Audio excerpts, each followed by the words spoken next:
If you'd like to open your Bibles to Mark chapter 6. Mark chapter 6. You may have noticed our pile of food is growing there in the back. And if you forgot to bring yours today, you are in luck. They are actually going to be building some shelves to put all that on Saturday, which means you got a 1-week extension because it can't move. So if you forgot your food this week and you'd like to bring it next time, feel free to do that. Or if you'd like to bring it on Wednesday, I know that folks around town would appreciate having that help with food this time of year. Well, it's the day of the game, and hopefully your mind's not there yet. Maybe some of you are Chiefs fans. I would imagine a lot of you don't have a dog in the fight, and you're just curious about the funny commercials and all that. I saw a statistic yesterday that kind of blew my mind, and it might help set a tone a little bit for what we're going to talk about. Tom Brady was drafted in, it was either 2000 or 2001, I've forgotten which one now. There were 254 players taken in that draft. As of 2011, 10 years ago, 21 of those guys were left in the league. As of today, in 2021, there is one guy left, Tom Brady, out of that draft. He was drafted, I think, in the 6th round, and was drafted as a backup for Drew Bledsoe. No one really probably thought he was going to amount to all that much. He'd just be one of those guys carrying the clipboard on the sideline. And now he is probably the most loved or hated quarterback in the league, depending on whether you like his team or not, or whether you like him or not. And yet there he is. And for everybody who would have been back there at that draft looking at Tom Brady, they never would have anticipated he would be in this discussion of, is he the best to have ever played or not? And whether you think he is or isn't, you have to acknowledge he's in the conversation if you like football. When Jesus here in Mark 6 comes back to his hometown, he is fighting with expectation. Because for him, they knew him as that guy growing up in the carpenter's house. They didn't know him as who he's going to become and who he claims to be, the Son of God. They didn't understand him as one who would be able to come in and teach the way that he does because he wasn't trained for that. They didn't understand him as one who could do the miracles he does because who can explain that to begin with, but definitely who can explain that from the kid that grew up with your kids, from that guy that lived down the street. And so as he comes into town in Mark 6, there's a lot of confusion about who he is, and it's a lot worse even than it was last time, as we'll look at here in a second. So it says that he went away from there and came to his hometown, and his disciples followed him. So he came home. Now, I like this idea of him being home in his hometown, and at the same time, I think we need to acknowledge that there is really nowhere on earth that is really fully home for Jesus. Even though he's there in the beginning at creation, as John explains to us, it's not home. Home is in heaven with his Father. Home is eternity for him. And he went away from home to come here. But on earth, this was the hometown. So he goes back to his home. So I want you to think about the last times he's been there. About a year previous to this time, we have Luke recorded in Luke chapter 4. It says when they heard these things, he had been teaching there in the synagogue, and he was teaching from the book of Isaiah. It says when they heard these things, they were filled with wrath, and they rose up and drove him out of the town and brought him to the brow of the hill on which their town was built, so that they could throw him down the cliff. If this were your experience coming into town, as a preacher, from time to time you get invited to speak at a adult class for a VBS or somebody's summer series or a gospel meeting or something like that. And I have had times where I've gone there and I've got a really warm welcome. And people after the lesson are really encouraging. I've had other times, honestly, where I've gone in and I've preached and I felt pretty good about it. And I got a few handshakes at the end, but that was about it. There was nothing there to really tell me, did people really like this or not like this or what? Of all the experiences I've had, I have never had this one. Thank goodness. And hopefully I never will. But the idea of finishing what you're teaching about and being run out of the building and then run out of town and them taking you to the edge of town where they just want to put you to death. Could you imagine what that would be like? And if so, Jared invited me to speak at Tupelo for one of their meetings a year or two ago now. And if I had gone there and this had been the reaction, and Jared came to me today and said, you know, Brian, they'd really like to have you come speak at the Tupelo gospel meeting this year.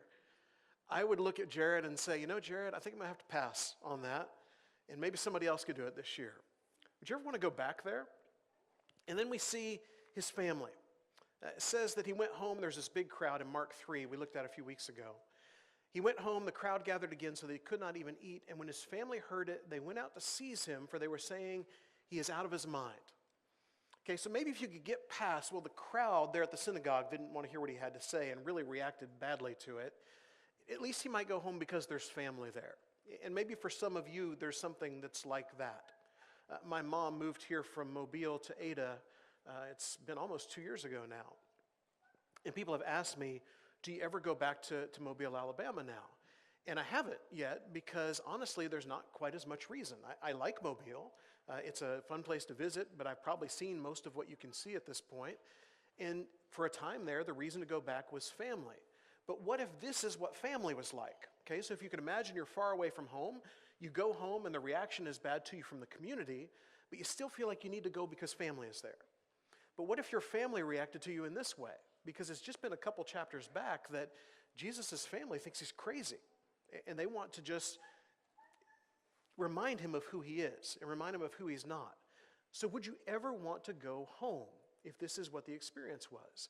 And Jesus does. And so when there are situations where Jesus does things that when we look at it in a rational human way and say, there's no way in the world I would ever want to do the thing he's doing or go the place he's going, then the question that should come to mind for us is then why does he do it? There's got to be some purpose behind him doing this. And I think that's what we learn here in the rest of the story. It says, on the Sabbath he began to teach in the synagogue, and many who heard him were astonished, saying, where did this man get these things? What is the wisdom given to him? How are such mighty works done by his hands? And so the crowd starts with a lot of the right questions. They're amazed, and they ask these questions, where, what, and how? Where does it come from? What is all this? How is he doing this? And these are the kind of questions, honestly, that are pretty reasonable. If you're amazed at what someone's doing, these are the kinds of questions that you should ask. But oftentimes what comes after we ask these questions and don't get the answers that we're looking for is a question that changes things quite a bit. They say in verse 3, is this not the carpenter, the son of Mary and brother of James and Joseph and Judas and Simon? And are not his sisters here with us? And they took offense at him. And so they moved from the where, what, and how questions to the who question, which is basically, who does this guy think he is? We know who he is. This is Jesus who grew up here. And he's the son of, and notice here, he's the son of Mary. Now, it's easy for us in 2021 America just to gloss over this because for most of you, if someone calls you the son of your mother, you would take pride in that. You probably like mom, you think she raised you well, and you're happy to be connected with her. In this day and time, this is not what they did. It's hard for us to get past equality and all that we have nowadays to really think of what they're saying when they say this. Because it did not matter if Joseph is dead or alive, and I think a lot of people feel like he probably is dead at this point. You would still be the son of Joseph. If you went 20, 30, 40 years past the death of your father and you're a male child, if someone were to describe you as the son of a person, even if your mother is living there in the town, they would call Greg the son of Glendale. Even long after Glendale is gone. They would call Garrett the son of Greg, even long after Greg is gone. This was the way their culture works. And so when they call him the son of Mary, this is an insult. Now, stay with me for a minute. I'm not trying to offend every mother who's sitting here today. This is an insult because what this is bringing to mind for everyone when they don't say son of Joseph and instead say son of Mary is, do you remember the scandal of Mary having this child? Because Mary had this child out of wedlock, and there were rumors and murmurs and everything else about who is the father of this child. And we heard the stories, and we heard Mary talk about what she was told by God, and Joseph talk about what he was told by God, but come on. I mean, what really happened here? And so if they cannot get to the where, what, and how of it, and explain it in a way they like, then they go the same place a lot of people in our world go today, which is the insult. When they can't deconstruct what's going on and figure it out, it's then the insult. And if you are Jesus, you know all of this is going to happen, and yet you show up anyway. This brings to mind something that's called the trilemma of C.S. Lewis. Now, we have dilemmas that we learn about in the world, dilemmas. The trilemma is a problem with three possibilities. Dilemma is usually you're choosing between two things. Trilemma, we don't talk about.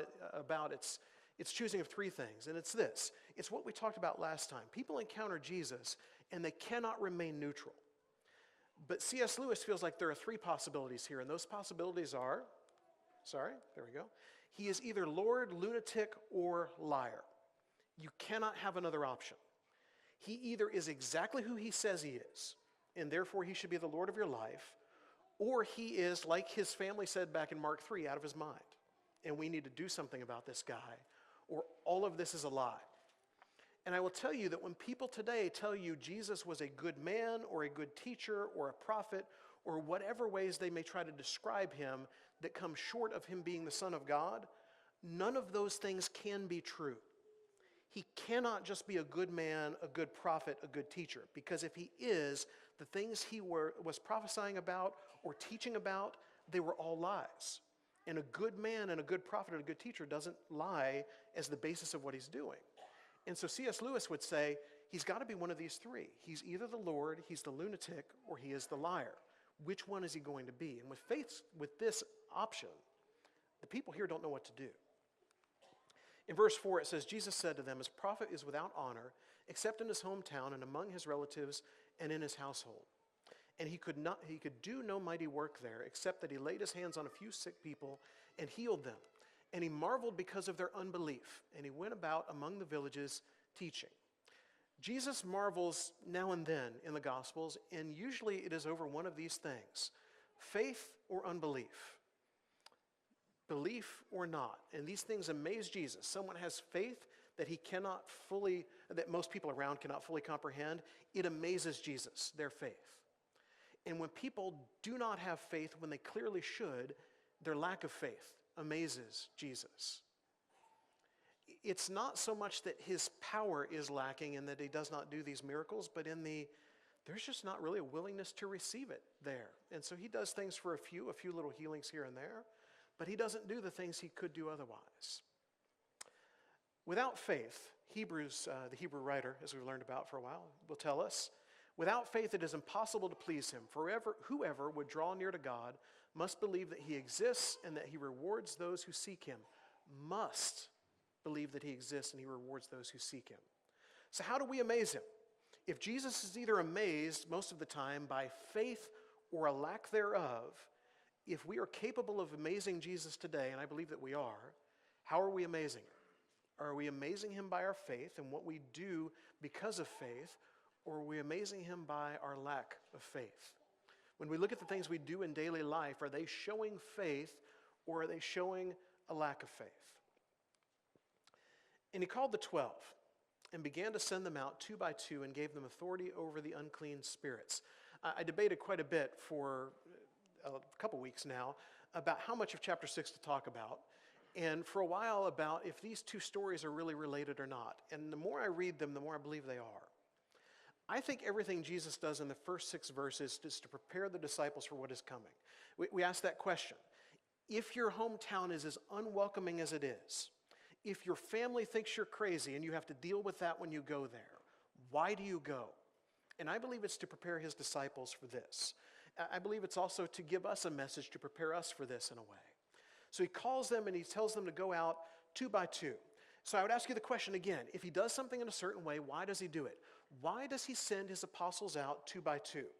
There's 12 of them. Why not a group of 6 and a group of 6? Or maybe if we want to think of it in terms of we want to cover as much ground as possible, why not just 12 single people going out to 12 places so we can cover more ground? I believe he goes 2 by 2 for a couple reasons. Encouragement and accountability. And again, it's why we've just read everything we have in the first 6 verses. Jesus explains to them through what he experiences and what they watch, this is going to be difficult sometimes.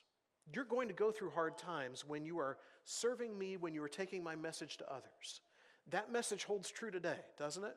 It's not always easy to be a Christian. You're sitting here on Sunday morning among friends, it's easy here. There are people here who understand you, know why you're here.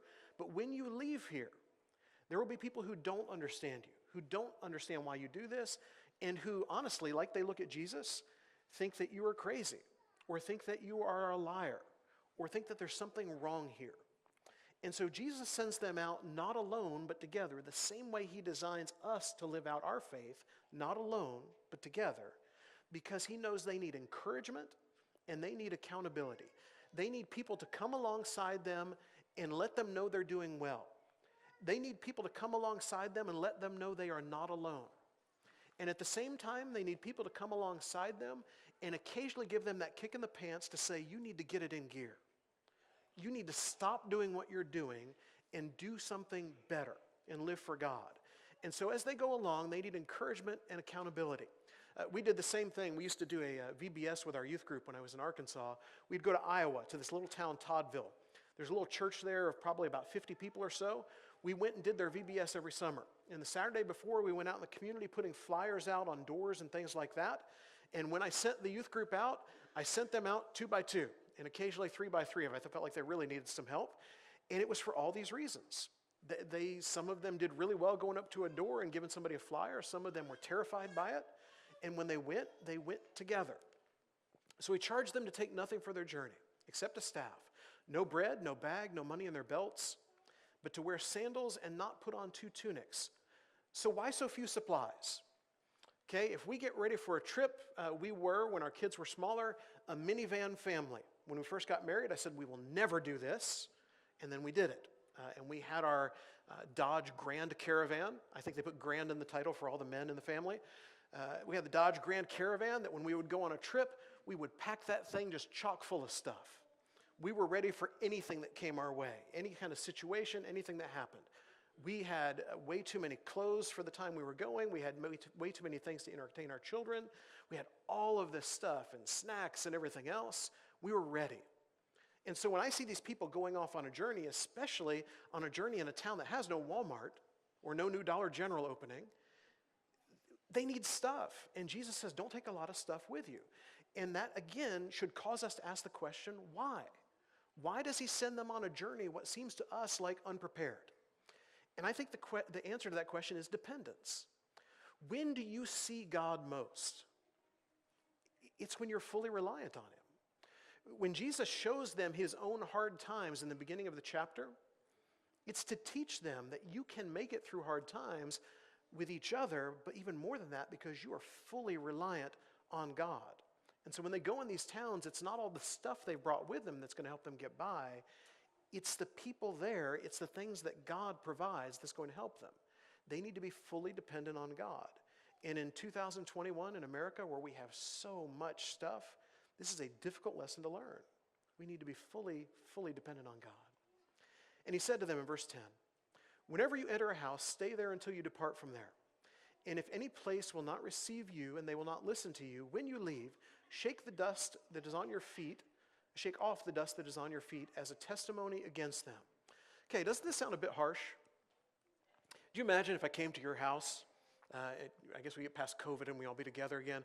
I came to your house and we sat and visited for a while, and I seemed kind of standoffish. And when I got up and started to walk out of the house, shook the dust off my feet from your house. This is really kind of foreign to us, but this is something that people in his day and time did. And what they would do when they went especially into a very pagan, ungodly kind of community is when they would leave, they would get to the edge of that town and they would shake the dust off their feet at the edge of that town so as not to take any of that ungodliness home with them. And I thought of, as I read this, because of where we're at in our world today, all of this COVID stuff. I would look online at Facebook as COVID was beginning, and no one really quite knew how is this spread and what do you do, and they were warning you about what to clean before you brought it into your house and all of those things. I had friends who live in the Dallas area that every time they would go grocery shopping, they would unload everything out of the bags in their garage. And they would take all of those bags and immediately get rid of them, and then they would spend the next hour Lysol, Clorox wiping every single thing that came out of the store before it went into their house. They would do it with gloves on. They would take those gloves off, all the Lysol wipes, put them in another trash bag, throw it away. And I remember watching all of that and thinking to myself, that's probably incredibly smart, and I don't have that kind of energy. And I'm never going to do that, but I appreciate they're doing that. Spiritually, this is what Jesus is telling the apostles. That worldliness, that ungodliness, that unwelcomeness that you're gathering in that house, symbolically, you're going to shake that off your feet as you leave. And not to be harsh, and this is why we struggle, because in 2021 in America, you struggle with this. I have really struggled with the fact that occasionally someone will reach for a handshake, and I don't know if I'm quite there yet, but I'm the preacher, so I'm supposed to do that. And so I will shake your hand, And then at some point in the near future, I will find one of those hand sanitizers back there, and I will get that stuff, and because I have no idea if you've got the COVID or if you've touched someone who has, and I'm trying to be careful and all of those things, and I don't want to take it from me to the next hand that I shake. I don't want to be the one who's spreading it around. And if anyone watches me do that, you may be slightly offended. In the church in Eugene I came from, we had 2 dispensers of that on the wall that had the little pump thing on it. And I occasionally would watch people shake someone's hand, and this is way pre-COVID, by the way, shake someone's hand and then go over to the thing, and I thought, I hope the handshake person didn't see that. This community didn't see it that way. And this community would almost see this as something that I need to think about what I've just done. Because if someone views me in the way that they need to shake that off their feet as they leave, I need to take a second look at how I'm living. And so even in this, what Jesus is trying to get across to people is change your life, live differently. And even as you leave and they have been unreceptive, in your leaving, you're still teaching. You're still showing them something. Now, I don't encourage you to start this habit today because I don't think this plays well in 2021 America. But here in his day and time, he's showing them, even in the example of what you do, teach. So they went out and proclaimed that people should repent. And they cast out many demons and anointed with oil many who were sick and healed them. Isn't it interesting that at the beginning of the chapter you have Jesus just healing a few? And now down in the middle of the chapter you have the apostles doing this for many. Would you have ever imagined to this point in the Gospels having a chapter where the apostles are doing more miraculous things than Jesus is doing within that chapter? And yet there they are. And they did it. They did the thing they were supposed to do, and they knew it would be difficult because they saw what he was doing at the beginning of the chapter. But they knew it could be done because they know him well enough to know that he is not going to send them to do something that is not possible to do. Now, they know they'll have to do it with his help, but they knew it could be done. And more than that, they knew it had to be done. Jesus was giving them this task to do that he was not going to do where they were doing it. So they had to be the ones to do it. And then they followed his example. They have watched him in difficult circumstances love and care about people anyway. They have watched people who wanted him killed, him go back into that same town a year later. They have watched his family who misunderstands him and thinks he's crazy. He still goes home, and he still teaches, and he still does. As we bring this together, this is pharmacist Mates Wheeler P. Lipes. I think that's how you say his name. He served in 1942 on the USS Sea Dragon, which is the submarine you see there in the bottom left corner. He was the pharmacist mate, which I had to look up what that was because I didn't know. He's the guy on a submarine when there's not really a doctor on that submarine that is in charge of giving out drugs. He's almost like the campus nurse if you're in college or high school. You go to the office with a headache or whatever it may be, or stomach ache, and they give you the ibuprofen or the Tums, and that's kind of most of what he did. This guy came in one day to his office, and he recognized very quickly that the symptoms he was seeing were appendicitis. The problem is they are hundreds of feet below the Pacific right now, and they are days from any surgeon. And so he's not quite sure what to do, but he knows what needs to be done. And so he says to this man who's suffering from appendicitis, I know what you have is appendicitis. And I know if this is let go for the amount of time it will take us to find a surgeon, you are probably going to die. Now here's another thing I know. I have watched surgeons take out an appendix multiple times, and I think I know how to do it. Do you want me to try? And if you could just imagine for a moment being that sailor under the Pacific Ocean, not quite knowing what to think of this guy who came in probably to get some aspirin from, but hearing what he says. And that sailor said, you really think I could die? And he said, yeah, I really do. I think you will die before we'll ever find a surgeon. And he said, all right, let's do it. So what you see, this pharmacist Mates, Lipes, holding are spoons that were taken out of the kitchen there on the submarine and were used as retractors after they cut into this man to hold back the tissue to get his appendix out. And what you see this woman holding is a strainer like you would find in a lot of your kitchens. And that strainer was filled with gauze, and they pumped ether through it, and that became the anesthesia mask. And so all of these people who had never done surgery before gathered around. They boiled all the instruments there, and the cook boiled all the instruments for them. It took this man 2.5 hours after he made the first cut to find the appendix. 2.5 hours just looking for it. Nowadays, if you get the appendix out, by the way, it's a laparoscopic thing. You're in and out in a half hour. 2.5 hours to find it. He finally found it, got it out of there. It was hours before this guy was sewn back up, and in 13 days he was back on duty. 13 days back on duty after this crazy surgery done by a non-surgeon. And you know why? Because he had to. And for each of us, as we sit here, we know we can do this. You may have tried to convince yourself you can't, but Jesus would not have given us a task that we cannot do. You know you can do it, you know it can be difficult, but at the same time, you know it can be done, and you know it has to be done. And you know you can follow his example. And so today, we are that pharmacist mate sitting on the submarine. There is something before us that we know will bring death if we leave it alone. And we can provide life, even if we may not be the best equipped person in the world to do it. Because through the power of Jesus, we are able. In hard times, as people run into them, we can follow the example of Jesus to make it through because of the faith that we have in him. But more than that, the world around us is going through hard times all the time. And it's easy for us to look at all of that and say, well, I sure hope that someone will get to them with the gospel. But we are every bit the ones responsible for that as this guy on the submarine. It is up to us. And we can do that if we are just willing to try. This morning, if you have never responded to the gospel, it is every bit as serious as that guy out in the middle of the Pacific with the appendix that was ready to go. Not responding to the word of Jesus, it does not end up in a place that you want to be. And you can respond this morning and change your life. Or if you have fallen away from him, come back today. Or for the rest of us who are here and just trying to live out life the way God would have us to live it, remember your one. And if you haven't written down one back there yet, do that and let us pray about that. But know that we can be people who can take this message to others because God would not give us a job that we could not do. This morning, if you need to respond to him in some way, if our church family can help you in some way, please come while we stand and sing.